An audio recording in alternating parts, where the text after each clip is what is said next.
Searching education के YouTube channel में आप सभी का स्वागत है। जैसा कि आपको पता है, हम कंटिन्यू कर रहे थे हिस्ट्री चैप्टर 1। क्या, कब, कहाँ और कैसे।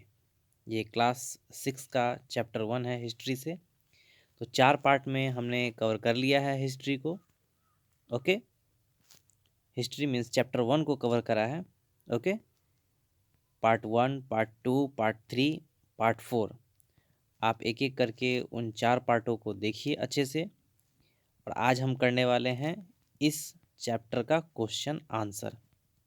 ओके, एक एक करके क्वेश्चन देखेंगे और फिर उसके आंसर को करने की कोशिश करेंगे। ठीक है, आप पेन पेपर लेकर बैठ जाइए और जैसे जैसे मैं बताता जाऊंगा तो आप वीडियो को पॉज करके आंसर को लिखते जाइएगा। ओके, पहला यहाँ पे क्वेश्चन दे रखा है, आप ध्यान से देखिएगा पेज नंबर 3 में। आज लोग यात्राएं क्यों करते हैं? ये क्वेश्चन बन सकता है एग्जामिनेशन में, भले ही ना पूछा जाए, लेकिन आपको तो पता होना चाहिए ना। आज लोग यात्राएं क्यों करते हैं, तो आप ही बताइए, आप सोचिए यात्राएं क्यों करते हैं। ऑब्वियस सी बात है, आप किसी सगे संबंधी के पास जाते हैं या मित्रों के घर जाते हैं, ये भी तो एक यात्रा करना ही हुआ। काम के लिए अगर जा रहे हैं, जैसे मार्केट वगैरह हो गया जाना, सब्जी लाने के लिए जा रहे हैं, कोई सामान लाने के लिए जा रहे हैं, ये भी तो यात्रा करना हुआ। व्यापार करने के लिए, जा रहे हैं, या फिर कहीं घूमने के लिए जा रहे हैं, जैसे मंदिर हो गया, या फिर आप किसी ऐसे जगह मॉन्यूमेंट वगैरह देखने के लिए जा रहे हैं। तो ये सब क्या हुआ? ये सब यात्राएं ही तो है, और क्या है। तो आज लोग यात्राएं क्यों करते हैं? तो इसी वजह से करते हैं, किसी के घर जाने के लिए, सामान खरीदने के लिए, व्यापार करने के लिए, या फिर महत्वपूर्ण जगहों को देखने के लिए। तो ये सब आंसर आप लिख सकते हैं। इतना बड़ा भले ही ना लिखिए, लेकिन इसको शॉर्ट करके आप आंसर को अच्छे से लिख सकते हैं। ओके, नेक्स्ट पेज नंबर 5 पे आते हैं। 5 पे भी एक क्वेश्चन था, आपने देखा होगा। क्या है? क्या तुम, यहाँ पे लिखा हुआ है, क्या तुम बता सकती हो कि कठोर सतह पर लेख लिखवाने के क्या लाभ थे? मतलब कोई हार्ड इस तरीके का शिलालेख मैंने बताया था ना, आप पहले वाले पार्ट में देखोगे, पहले 4 पार्ट में जो मैंने बनाया है, इस चैनल पे अपलोड किया हुआ है, आप जा कर के देखोगे तो इसके बारे में अच्छे से समझाया गया है। क्या है शिलालेख? ऐसा करवाने में क्या क्या कठिनाइयाँ आती थी? क्वेश्चन फिर से समझिए। क्वेश्चन है, क्या तुम बता सकती हो कि कठोर सतह पर लेख लिखवाने के क्या लाभ थे? ऐसा करवाने में क्या क्या कठिनाइयाँ आती थी? तो कठोर सतह पे लिखने से क्या फ़ायदा हो सकता है? इसे ईजिली डिस्ट्रॉय यानी कि नष्ट नहीं किया जा सकता है, ये लंबे समय तक टिके रहेंगे। ठीक है, और ईजिली आसानी से इसे मिटाया भी नहीं जा सकता है। ठीक है, और इस पे लिखने का मतलब क्या हुआ? ऐसा करवाने में क्या क्या कठिनाइयाँ आती थी, कठोर पर लिखने से के लाभ क्या थे? लाभ की अगर बात करें तो इससे हमें क्या होता है, अतीत के बारे में, यानी कि पहले क्या हुआ था उसके बारे में जानकारी, महत्वपूर्ण जानकारियाँ मिलती हैं। लोग कैसे रहते थे, कैसे मतलब एक जगह से दूसरी जगह जाते थे, कृषि अगर करते थे तो किस चीज़ की खेती करते थे। ठीक है, तो इस ये सब हमें पता लगता है। ठीक है, ऐसा करवाने में क्या क्या कठिनाइयाँ आती थी? तो कठोर सतह पर लिखना बहुत कठिन कार्य होता था, और इसको लिखने में काफ़ी टाइम लगता था। जैसे अभी आपने देखा होगा, पत्थर पे अगर कोई ड्राइंग वगैरह करना होता है तो छेनी, हथौड़ी, छेनी मतलब लोहे का जो एक छोटा सा रहता है, उससे क्या होता है, हथौड़ी से उसे ठोक ठोक के बनाया जाता है। तो इसी तरीके से उसे गोद गोद करके अच्छे से इस तरीके से लिखा जाता होगा। तो सोचिए, एक पेन से लिखना और एक छेनी और हथौड़ी से लिखना कितना टफ होता था। तो ये सब इसका आंसर बन सकता है। ठीक है, चलिए आगे बढ़ते हैं। नेक्स्ट पेज पे क्या हो सकता है, ये मैं इस तरीके से एक्सप्लेन कर रहा हूँ, आप इसमें से जो आपको इम्पोर्टेंट पॉइंट लगे आप उसको लिख सकते हैं। आगे दिया हुआ है, क्या यहाँ पे देखिएगा, क्या पुरातत्वविदों को बहुधा कपड़ों के अवशेष मिलते होंगे? क्या कपड़ों के अवशेष भी, अवशेष मतलब क्या, जो मतलब बचा हुआ होगा कपड़ों का कोई पार्ट, या कह सकते हैं कपड़े, वो आपको क्या मिला होगा? पुरातत्वविदों को कपड़ों के बहुत कम अवशेष मिलते होंगे। क्यों? क्योंकि उस समय सूती कपड़ों का उपयोग किया जाता था, जो समय के साथ सड़ गल जाते थे। इस तरीके से पॉलिस्टर, नायलॉन या रेयॉन जिस टाइप का रहता है, इस टाइप का तो होता नहीं था। बहुत से बहुत क्या होता था, सूती कपड़ा होता था, ठीक है ना। तो उसी का इस्तेमाल लोग करते थे, और वो ईजिली क्या होता था, डिस्ट्रॉय हो जाता था, बर्बाद हो जाता था, ठीक है। तो करते होंगे, लेकिन बहुत कम, उसके अवशेष जो मिले होंगे बहुत कम मिलते होंगे, ठीक है। ये इस तरीके से इसका आंसर हो सकता है, ठीक है ना। नेक्स्ट देखते हैं आगे कौन कौन सा क्वेश्चन है। 7 तक तो नहीं है, हाँ, पेज नंबर 8 पे ये क्वेश्चन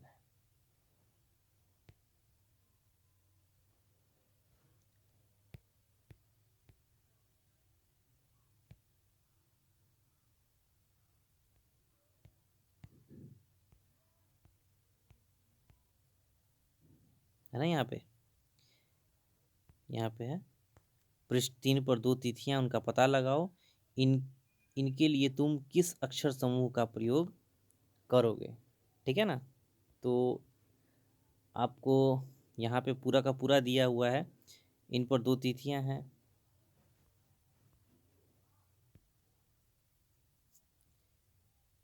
देखिए यहाँ पे पेज 3, यहाँ से देखते हैं हम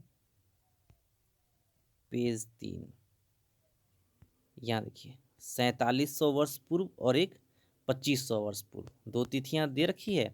इसी के बारे में पता लगाना है, जो ये किस समूह का इसमें प्रयोग करेंगे, बीसी का करेंगे या एडी का करेंगे।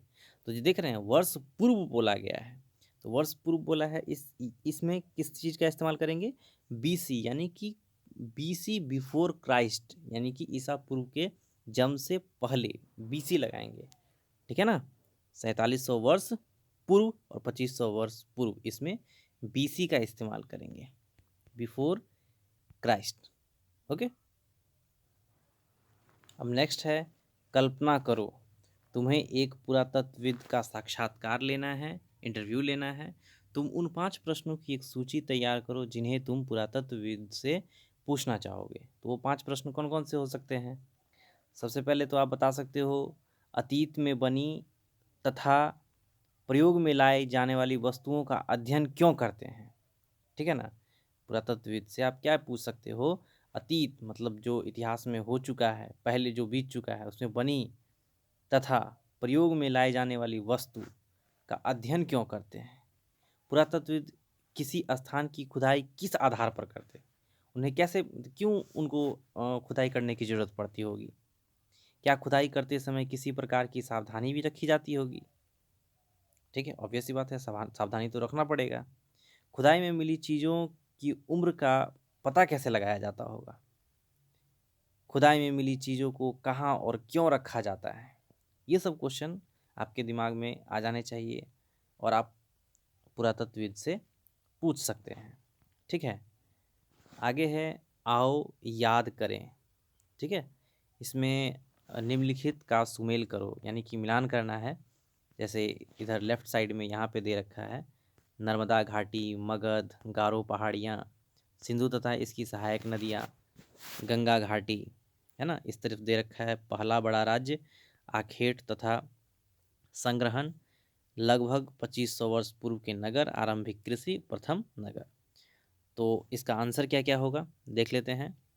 देखिए यहाँ पे नर्मदा घाटी, नर्मदा घाटी यहाँ पे क्या है, शिकार और संग्रहण।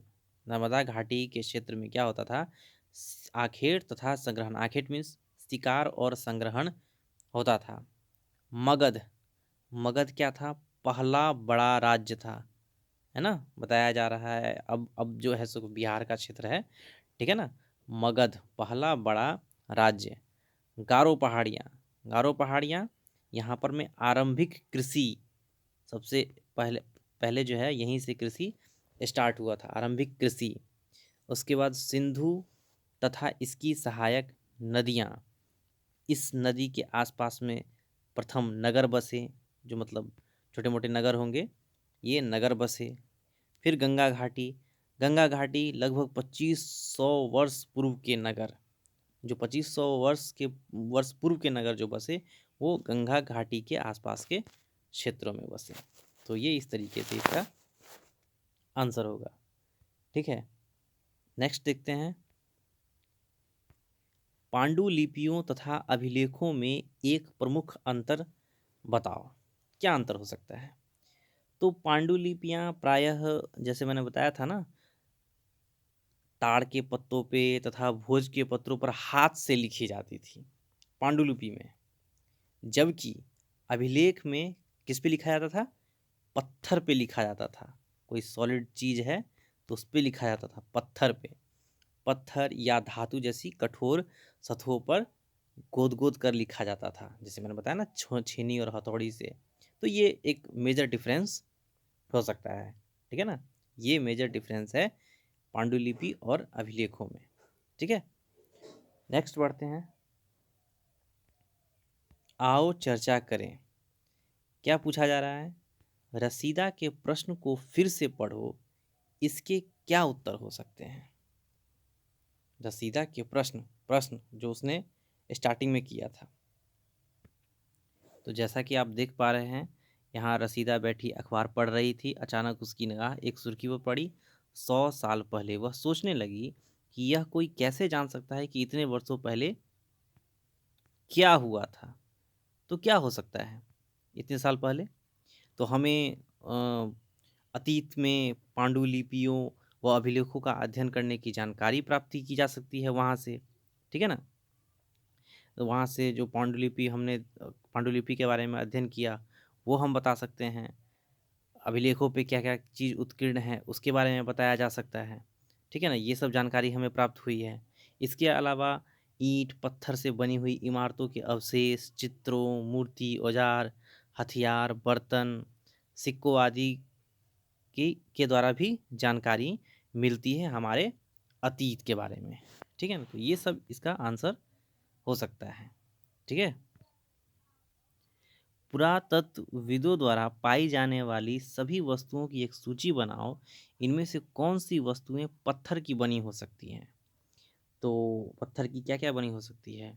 सिक्के बने हो सकते हैं, हथियार हो सकते हैं, आभूषण, चित्र, मूर्तियां, है ना, औजार, औजार, हड्डियां, है ना, पत्थर की हड्डी, मतलब पुरातत्व द्वारा पाई जाने वाली जो वस्तुएं हो सकती है वो क्या क्या हो सकती है? हड्डियां हो सकती है ना, पत्थर तथा ईंटों से बनी इमारतों के अवशेष हो सकते हैं।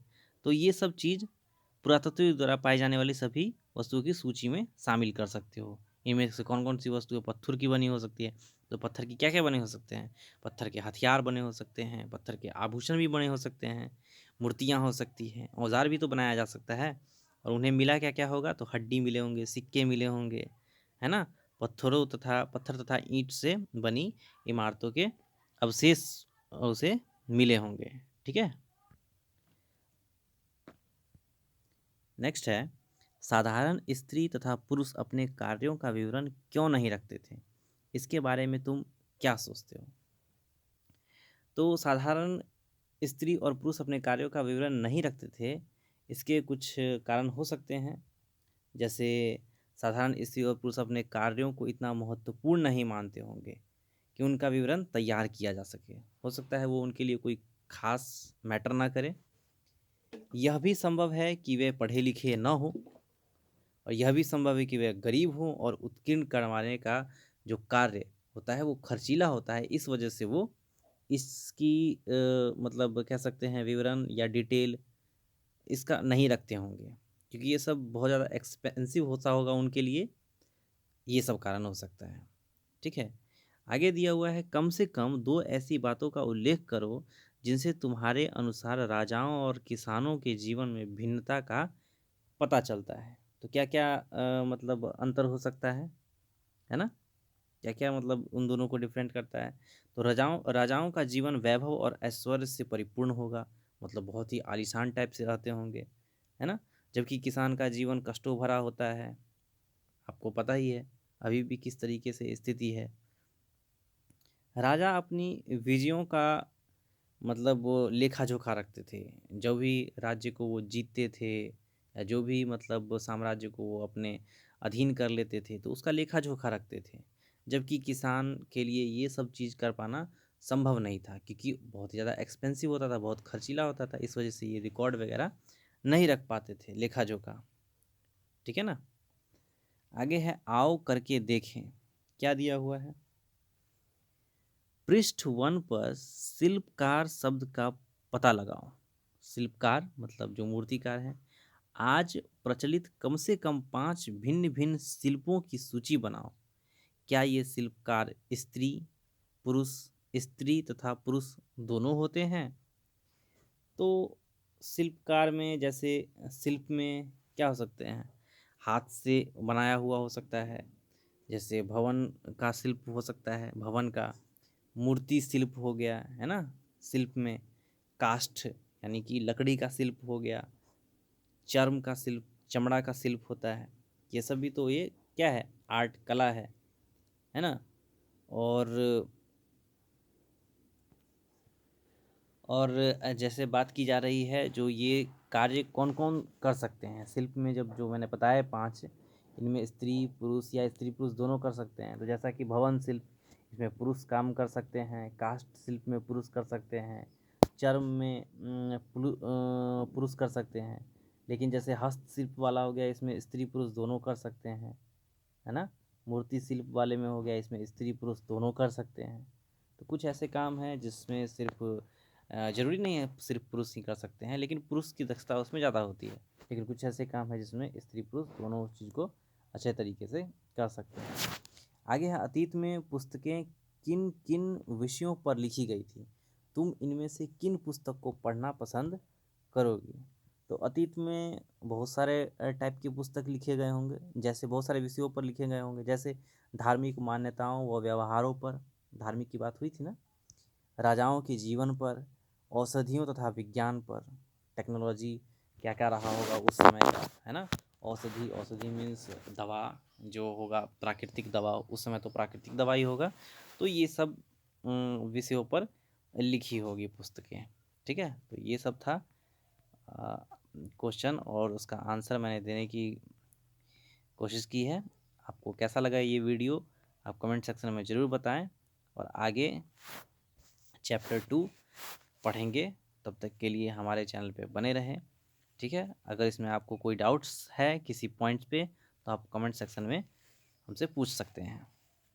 वीडियो में बने रहने के लिए बहुत बहुत धन्यवाद।